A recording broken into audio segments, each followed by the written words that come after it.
Hello বন্ধুরা, এই বিশ্বাস লাইফস্টাইলের তরফ থেকে আজকের রেসিপি ট্যাংরা মাছের ঝাল। তার জন্য লাগছে ট্যাংরা মাছ, পেঁয়াজ কুচি, আদা, রসুন, কাঁচা লঙ্কা, টমেটো, ধনেপাতা। প্রথমে ট্যাংরা মাছগুলোকে নুন হলুদ দিয়ে ভালো করে মাখিয়ে নেব। দেখুন ভালো করে মাখিয়ে নিচ্ছি, তোমরা ভালো করে মাখিয়ে নেবে নুন হলুদ দিয়ে, কারণ মাছের গায়ে নুন হলুদটা পুরো লেগে যায়। এবার একটা কড়াইতে সর্ষের তেল দিয়ে তেলটা ভালো করে গরম হয়ে গেলে ট্যাংরা মাছগুলো একে একে আমি ভেজে তুলে নেব। তারপরে ওই কড়াইতেই আরেকটু তেল দিয়ে আমি কালো জিরা ফোড়নে দিয়ে দিলাম। কালো জিরা ফোড়নে দিয়ে পেঁয়াজ কুচিটাকে দিয়ে দেবো। এবার পেঁয়াজ কুচিটা ভালো করে ভাজা ভাজা হয়ে এলে আদা, রসুন, কাঁচা লঙ্কা, টমেটো পেস্টটাকে আমি দিয়ে দিলাম।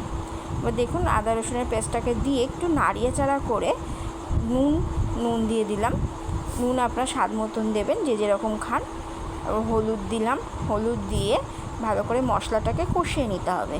এবার মশলাটা একটু ফুটে এলে আমি ওর মধ্যে দিয়ে দেবো জিরে গুঁড়ো, ধনে গুঁড়ো। জিরে গুঁড়ো, ধনে গুঁড়ো দিয়ে আবারও একটুখানি ভালো করে নাড়িয়ে নেবো, যেন নিচ থেকে লেগে না যায়। এখন জিরে গুঁড়ো, ধনে গুঁড়ো দিয়ে ভালো করে কষিয়ে নিলাম। এবার কষানো হয়ে গেলে আমি অল্প একটু লঙ্কার গুঁড়ো দিলাম, কারণ কাঁচা লঙ্কা দিয়েছিলাম, বেশি ঝাল হয়ে যাবে। কারণ অল্প যেরকম ঝাল খাবেন সেরকম বুঝে ঝাল দেবেন। আমি এবার লঙ্কার গুঁড়ো দিয়ে ভালো করে আবারও একটু কষিয়ে নিয়ে তেলটা একটু ছেড়ে এলে আমি ওর মধ্যে জল দিয়ে দিলাম। এবার জলটা ভালো করে ফুটে এলে এবার মাছগুলো আমি একে একে ঝোলের মধ্যে ছেড়ে দেবো। এবার ঝোলটাকে আমি ভালো করে ফুটতে দেব। ঝোলটা ভালো করে ফুটে এলে আমি ওপর থেকে ধনেপাতা দিয়ে দেবো। ধনেপাতা দিলে গন্ধটা একটু সুন্দর হয়, ভালোও লাগে খেতে। ধনেপাতা দিয়ে ঝোলটা ফুটে এলে আমাদের আজকের রেসিপিটি রেডি। আপনাদের কেমন লাগলো অবশ্যই জানাবেন, ভালো লাগলে লাইক সাবস্ক্রাইব করে দেবেন।